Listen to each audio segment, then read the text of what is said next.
Hydrodynamic efficiency, a study of water turbines for sustainable energy solution.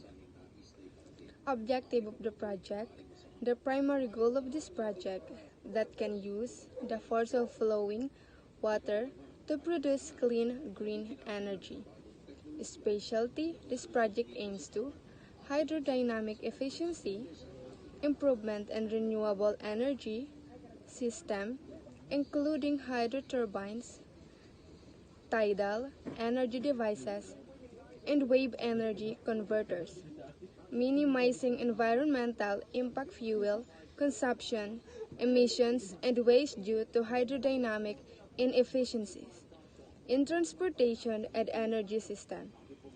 Bio-inspired design, creativity, lessons learned from nature as though movements of fish or even the texture on the skin of dolphins creates improved hydrodynamics. Related scientific concepts and application in the project. The development of hydroelectric power plant in a turbine improves the generation of renewable and clean energy source with additional benefits like flood control, irrigation support, and sometimes recreational opportunities by managing water flow in a reservoir. However, the focus for this output is to determine the connection of the project to physics and engineering concepts. In key physics, hydroelectric power plant and turbine design work in many ways. The following key physics concepts explain how it works. Thermodynamics affects hydropower energy by detecting the efficiency of the energy conversion process as it determines how effectively the potential energy of water at a higher elevation can be transformed into kinetic energy, following water and then into usable mechanical energy top a turbine, ultimately generating electricity efficiently. The second law of thermodynamics limits the maximum efficiency of this conversion, meaning some energy is always lost as a heat due to friction and other factors within the system. Torque is a measure of the force that can cause an object to rotate about an axis, just as force is what causes an object to accelerate in linear kinetic. Torque as what causes in objects to occur angular acceleration. Torque is a vector quantity. Rotational motion can be defined as the motion of an object around a circular path in a fixed orbit. The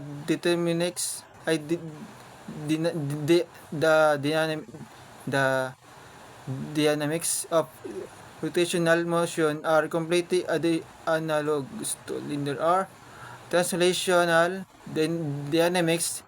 Many of the equations for mechanics of rotation objects are similar to the motion equation for linear motion.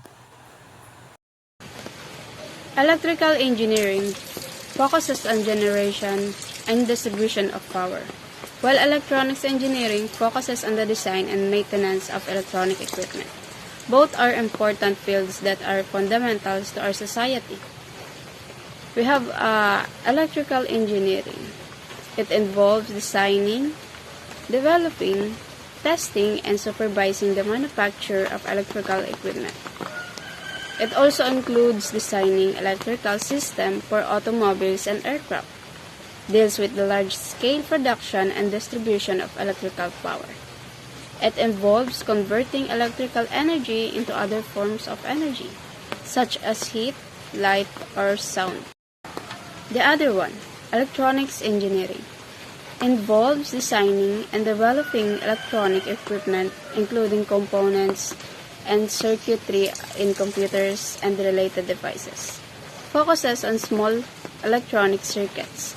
It deals with the uses of electromagnetic spectrum and with the application of electronic devices such as an integrated circuits and transistor. It involves analyzing the requirements and cost of electrical system.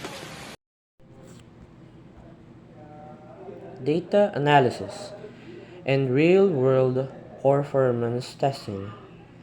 To validate our project, we gathered existing relevant data in the internet to support the project.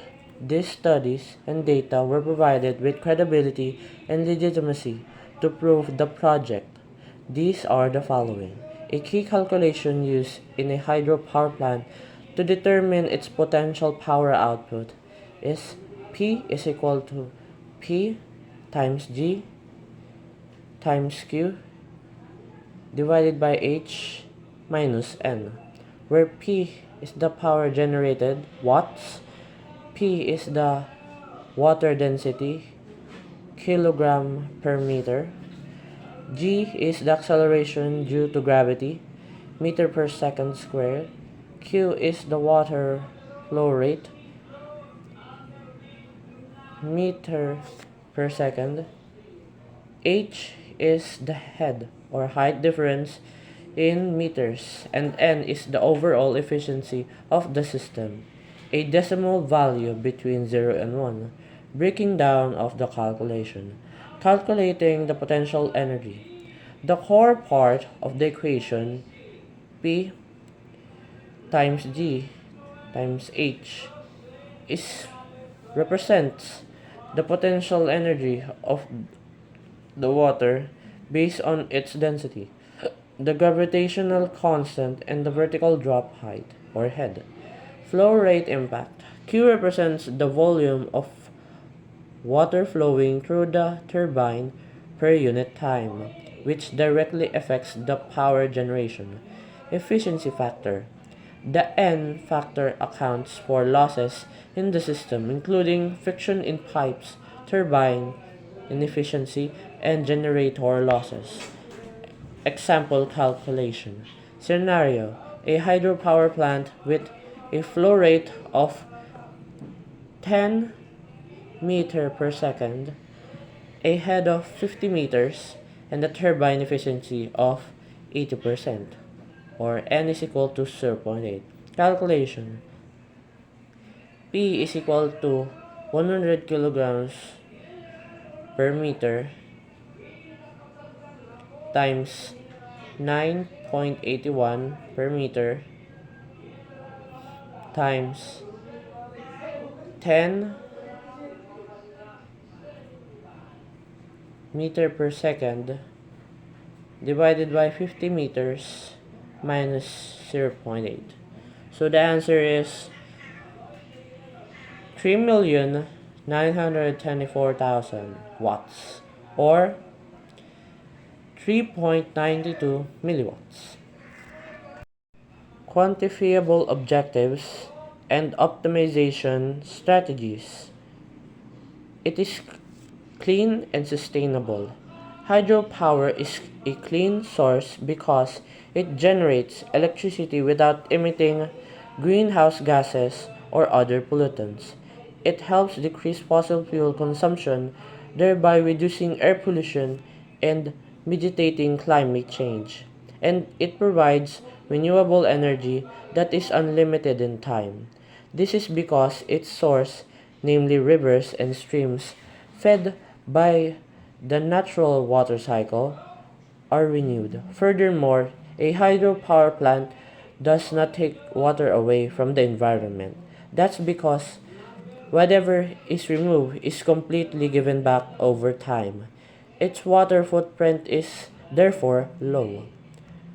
It is a very flexible resource faced with water availability that can vary over time.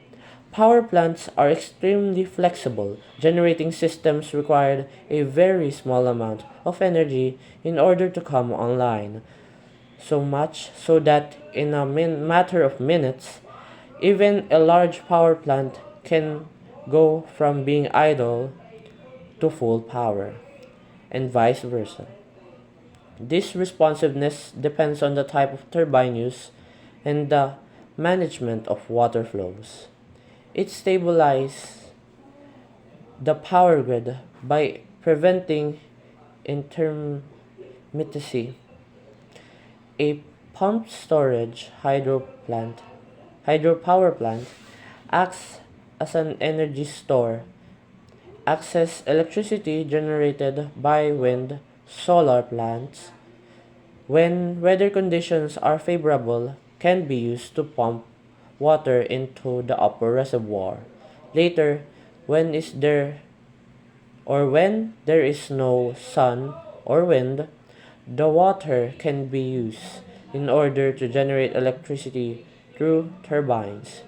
In this way, the hydro plant has a stabilizing effect on the power grid. It reduces the risk of flooding.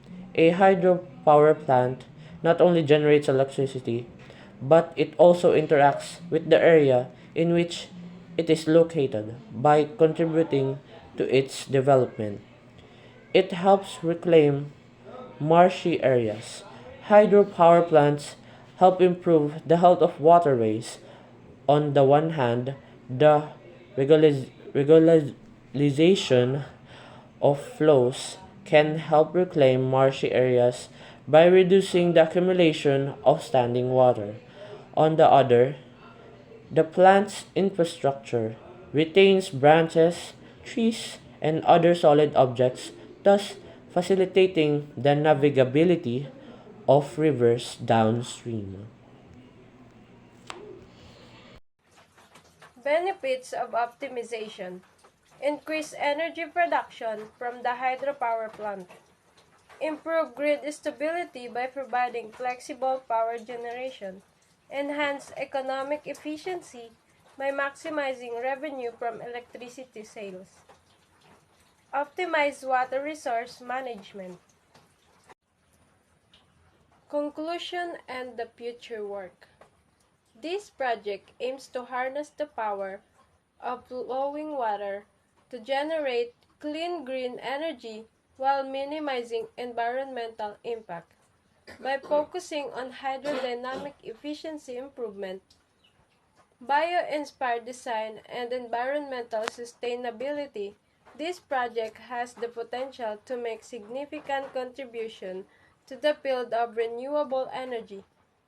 The project's interdisciplinary approach, combining insights from fluid dynamics, biology, and engineering, can lead to innovative solutions for hydroturbines, tidal energy devices, and wave energy converters.